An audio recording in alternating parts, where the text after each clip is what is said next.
Dawn broke over a southern marsh, and the trail camera told a story nobody expected.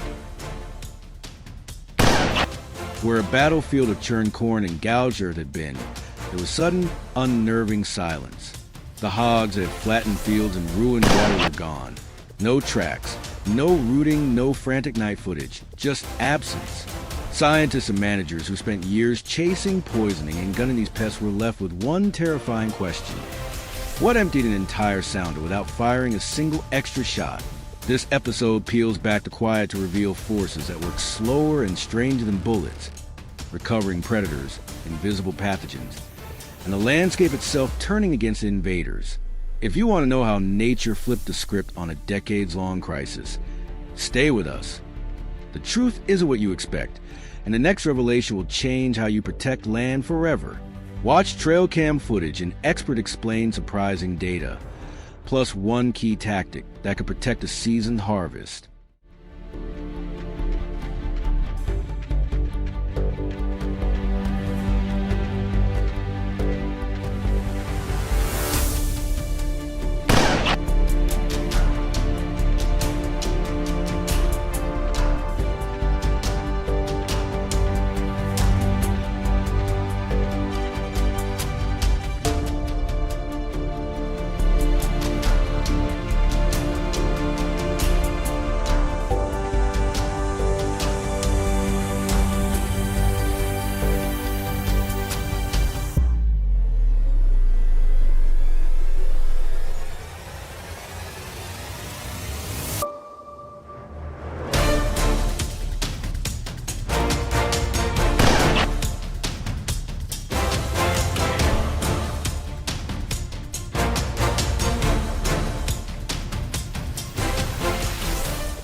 To understand how that silence took hold, we have to step back from the trap line and look at the system as a whole. Feral hogs did not become dominant by accident. They are prolific breeders, social learners, and extreme generalists. A single sow can raise multiple litters a year, and piglets mature fast. In landscapes with abundant crops, water, and cover, populations can surge faster than most control programs can respond. For decades, management focused on removal. Shoot more, trap more, fly lower. Yet in many regions, numbers barely slowed. What researchers began to notice instead were changes in behavior. In areas where large predators returned, hogs started avoiding open feeding grounds and predictable routes. Wolves and mountain lions do not need to kill many hogs to have an impact. Their presence alone reshapes movement. This effect, known as a landscape of fear, forces prey to trade calories for safety. Feeding becomes riskier. Travel routes lengthen. Nursery areas shift. Over time, these costs reduce survival and reproduction without obvious die-offs. At the same time, disease pressure quietly intensified. Several viruses circulate naturally in wild hog populations, spreading through contact, shared water, and scavenging. Under low density, these pathogens simmer. Under crowding and stress, they surge. Juveniles are hit hardest. When piglets die before breeding age, population growth stalls. Combine that with predator pressure and nutritional stress, and a tipping point appears. Human landscapes amplify these forces. Feed piles, shallow ponds, and crop edges concentrate animals and expose them to both predators and pathogens. When managers rotate bait, secure attractants, restore buffers, and reduce congregation, hogs lose their advantage. The result is not a dramatic collapse overnight, but a steady retreat. Cameras go quiet. Fields recover. The system rebalances. In the next section, we examine real case studies where these pressures converged. We analyze camera data, veterinary findings, and on-the-ground decisions that turn chronic damage into long-term stability. The lesson is uncomfortable but powerful. Durable control emerges when human action works with ecological forces, not against them, and when patience replaces panic.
The final lesson emerges only after months of watching what happens when pressure eases and patterns settle. Where ecosystems regain balance, hogs do not simply vanish. They lose dominance. Sounders fragment, travel farther for food, and abandon prime ground that once guaranteed survival. This shift changes everything for land managers. Instead of constant reaction, they gain predictability. Instead of emergency response, they can plan seasons ahead. In these stabilized landscapes, monitoring replaces pursuit. Trail cameras are no longer alarms, but instruments, documenting absence as meaningfully as presence.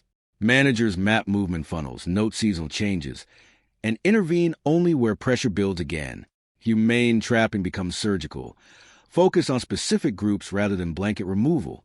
Disease surveillance provides early warning, allowing response before outbreaks explode.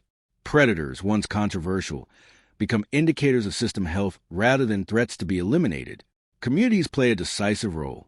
When neighboring landowners coordinate, sharing data, aligning bait schedules, securing feed, and restoring buffers, the effects multiply. Hog control stops being a single property's burden and becomes a regional effort. Education reduces conflict.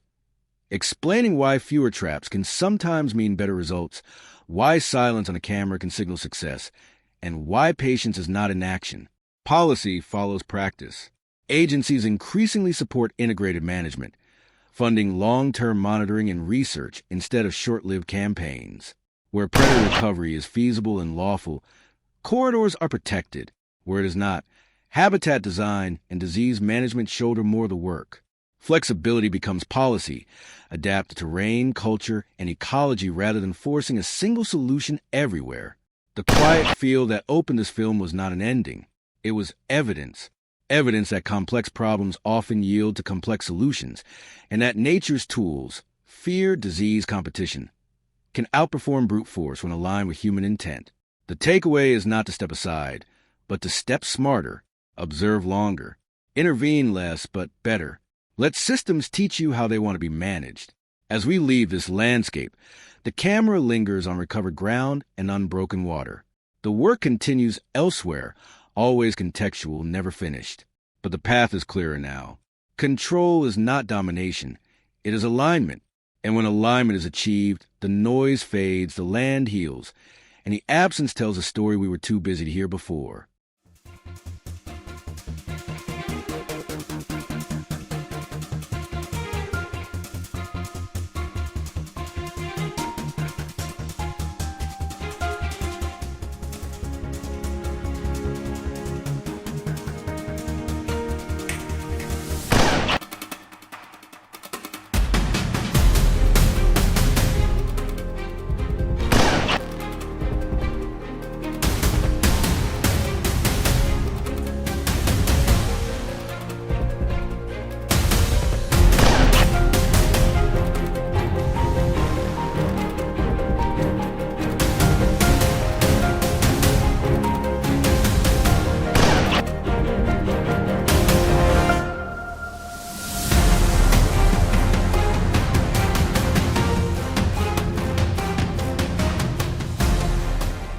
The closing chapter focuses on what comes next, because no landscape stays fixed.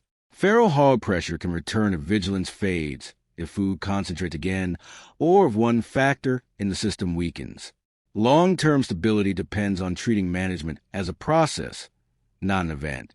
The goal is not eradication at any cost, but sustained balance that protects farms, water, and native species. Managers who succeed think in timelines measured in years. They maintain camera networks even when damage drops, because early signals matter. A few new trails, a shift in timing, or repeated visits to a single water point can reveal pressure building before losses explode. Acting early costs less and causes less disruption than reacting late. Disease monitoring remains critical. Pathogens do not disappear when numbers fall. They persist at low levels, waiting for density and stress to rise again.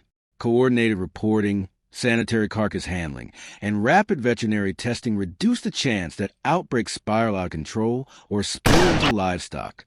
Human behavior is the most adjustable variable. Securing feed, Rotating attractants, repairing fences, and restoring buffers reduce the advantages hogs exploit.